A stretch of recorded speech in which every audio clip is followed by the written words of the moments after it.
함께 읽겠습니다. 그러나 예후가 전심으로 이스라엘 하나님 여호와의 율법을 지켜 행하지 아니하며 여로보암이 이스라엘에게 범하게 한 그 죄에서 떠나지 아니하였더라. 이때 여호와께서 이스라엘에서 땅을 잘라내기 시작하시매 하세엘이 이스라엘 모든 영토에서 공격하되 유단 동쪽 길앗 온 땅 곧 갓 사람과 루벤 사람과 므낫세 사람의 땅 아르논 골짜기에 이르는 아로엘에서부터 길앗과 바산까지 하였더라. 아멘. 본문에 계시된 주님은 어떤 분이십니까? 이스라엘의 영토를 잘라내십니다. 예후에 하나님의 심판 대행 작업이 종료되었습니다. 혁명이었죠. 아합과 이세벨 그리고 아하시아 그리고 그의 형제들 그리고 아합의 손들 70명의 왕자들 그리고 모든 바알을 섬기는 자들, 하여튼 얼마나 많은 피를 흘리게 됐는지 어쨌든 큰 대란 같은 날이 지나가고 말았습니다. 문제는 어제 묵상한 것처럼 예후가 밖의 대적을 제거하는 일에는 성공했으나 잘했으나 문제는 내 안의 싸움, 내면적인 문제를 해결하지 못합니다. 금송아지를 제거하지 않고 그리고 아합이 따랐던 여로보암의 범한 죄, 거기서 떠나지 않았다라고 말하고 있습니다. 그것은 다분히 정치적인 선택이었죠. 그래서 이 예후에 대하여 두 가지 평가가 있습니다. 하나는 아합의 집을 심판하는 일은 잘했다. 그러므로 예후의 대가 4대까지 이르게 하겠다. 실제로 예후 왕조는 100년 정도 지속됩니다. 하지만 한계가 있었죠. 31절 말씀을 다시 읽은 것처럼 그러나 예후가 전심으로 이스라엘 하나님 여호와의 율법을 지켜 행하지 아니하며, 말씀을 지켜 행하지 않아요. 그리고 여로보암이 이스라엘에게 범하게 한 그 죄에서 떠나지 아니하였더라. 아니하며 아니했다. 하나님 말씀을 지키지 않고 여로보암의 죄를 떠나지 않죠. 그러자 32절 이때에 바로 그때부터 하나님께서 손을 대기 시작하십니다. 예후가 아합의 집과 바알을 숭배했던 이스라엘에 손을 대게 하셨다면 이제 하나님의 뜻대로 살지 않은 예후를 하나님이 손대게 하시죠. 그래서 32절 이때 여호와께서 이스라엘에서 땅을 잘라내기 시작하시매 이스라엘의 모든 영토가 공격을 당합니다. 바로 아람왕 하사엘에 의하여 공격을 당하죠. 그래서 결국 어떻게 됩니까? 뺏기죠. 어디까지 뺏깁니까? 33절을 보면 요단 동쪽 길앗 온 땅 그랬어요. 온 땅. 요단의 세 지파, 두 지파 반이 그곳에 머물게 되고 그리고 이제 가나안 땅을 정복하게 되는데 그 모든 12지파의 땅 가운데 가장 비옥한 것이 바로 여기였습니다. 요단 동쪽의 땅이 가장 비옥해서 오죽하면 원래 하나님이 약속하지 않았지만 그 두 지파 반이 거기서 살겠다고 따로 특별히 요청했을 정도였죠.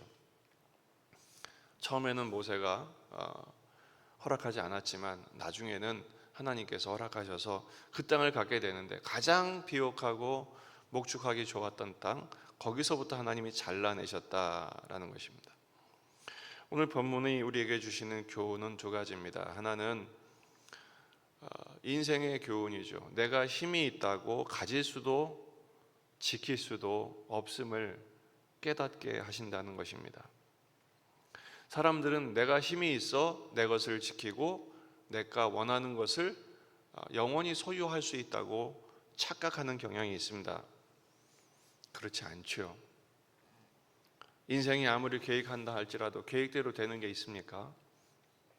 아무리 힘이 있다 한들 생명을 지킬 수 있습니까? 건강을 지킬 수 있습니까? 돈으로 할 수 있는 일은 많은 것 같지만 사실상 한계가 있습니다. 많은 일을 하지 못해요. 하나님이 지켜주셔야 합니다. 하나님께서 보호해 주셔야 합니다.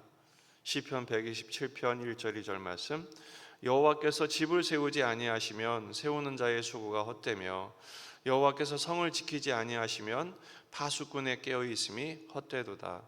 내가 일찍 일어나고 늦게 누우며 수고의 떡을 먹음이 헛되도다. 그러므로 여호와께서 그의 사랑하시는 자에게는 잠을 주시는도다. 진정한 안식과 평안은 하나님이 주셔야만 가능하다라는 것이죠. 우리는 하나님의 백성임을 잊지 마십시오. 하나님의 자녀입니다. 하나님의 자녀는 만나 법칙으로 살아가게 되어 있습니다. 출애굽기 16장 18절 말씀을 보면 이스라엘 백성들이 만나를 거두러 들로 나가죠, 아침에. 그래서 어떤 사람은 손이 큰 사람은 많이 거두고 손이 적은 사람은 적게 거두게 될 거예요. 그런데 아무리 많이 거둔 사람도 남지 않습니다. 적게 거둔 사람도 부족함이 없어요. 출애굽기 16장 18절, 오멜로 되어 본즉 많이 거둔 자도 남음이 없고 적게 거둔 자도 부족함이 없다. 각 사람은 먹을 만큼만 거두었더라. 이건 뭐냐? 하나님이 먹을 만큼만 다 공평하게 나누어 주신다라는 거죠. 공평하신 하나님. 외형적으로는 어떤 사람은 많이 가져요. 하지만 많이 가진다고 5끼 먹습니까? 어떤 사람은 좀 적어요. 그렇다고 굶어 죽습니까? 그렇지 않더라고요. 결국 이 세상을 살아갈 때 이 세상의 방식, 힘과 수의 원리에 따라서 많이 거두고 많이 가지고 많이 지킨다고 다 내 것이 아니라 하나님이 주신 만큼을 은혜로 누리고 쓰는 것이 바로 자기의 몫이 되는 것입니다. 내가 힘이 있다고 가질 수도 지킬 수도 없어요.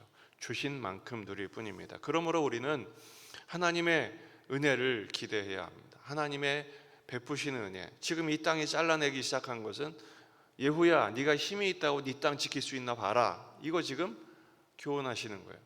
지금 11개의 독자들이 누굽니까? 포로기 백성들입니다. 얼마나 너희들이 그 성전을 그렇게 사모했느냐. 너희들의 왕들을 봐라. 너희들을 과연 지켜주었느냐? 그렇지 않다는 것이죠. 하나님이 지키시지 않으면 우리의 모든 수고가 헛될 뿐입니다. 따라서 하나님이 주신 은혜를 누리려면 어떻게 되느냐?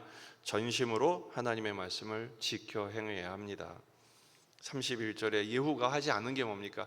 전심으로 하나님의 말씀을 지키지 않았어요. 전심으로 죄를 짓는 일에만 몰두했어요. 그러니 평안을 얻지 못하죠. 그래서 하나님께서 여호수아에게 약속하신 말씀을 우리는 기억합니다. 여호수아 1장 8절에서 9절, 이 율법책을 내 입에서 떠나지 말게 하며 주야로 그것을 묵상하여 그 안에 기록된 대로 다 지켜 행하라. 그리하면 내 길이 평탄하게 될 것이며 내가 형통하리라. 내가 내게 명령한 것이 아니냐? 강하고 담대하라. 두려워하지 말며 놀라지 말라. 내가 어디로 가든지 내 하나님 여호와가 너와 함께 하느니라. 땅이 잘라진 이유는 하나님이 그 땅에 함께 하시지 않는다는 것입니다. 이제 나는 너와 함께 하지 않겠다. 결국 그렇게 잘라내지기 시작한 땅이 결국 어떻게 됩니까? 나라가 통째로 없어지게 되지 않습니까? 정말 우리는 이 땅에 부동산 이런 거 땅 있는 사람들이 아니에요. 하지만 땅을 가질 수 있는 비결은 성경에 기록되어 있습니다. 마태복음 5장 5절, 온유한 자는 복이 있나니 그들이 땅을 기업으로 받을 것이며. 온유한 자가 뭐예요?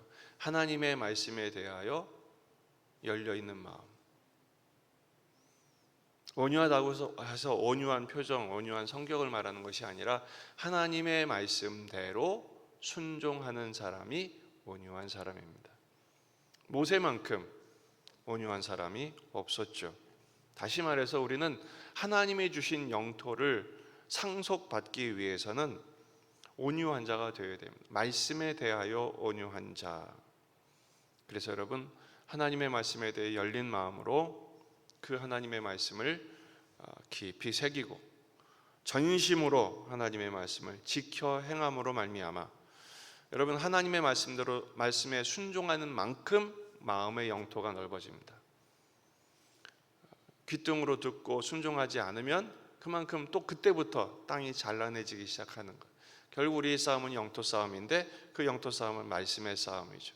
어떻게 해야 말씀을 우리 마음에 담을까? 보혈로 씻고 말씀으로 거룩하게 깨끗하게 하고 순종으로 결실하는 삶을 사는 것입니다. 오늘도 종일토록 주님의 말씀을 우리 마음에 새기며 우리의 삶의 가장 큰 우선순위가 되어 주님이 오늘 내게 뭐라고 말씀하시는가, 또 무엇을 하기를 원하시는가, 거룩한 하나님의 도전과 이끄심에 온전히 순종하여 하나님이 주시는 만큼의 은혜를 풍성히 누릴 뿐 아니라 이것을 전하며 살아가는 복된 저와 여러분이 되시기를 주의 이름으로 축원합니다.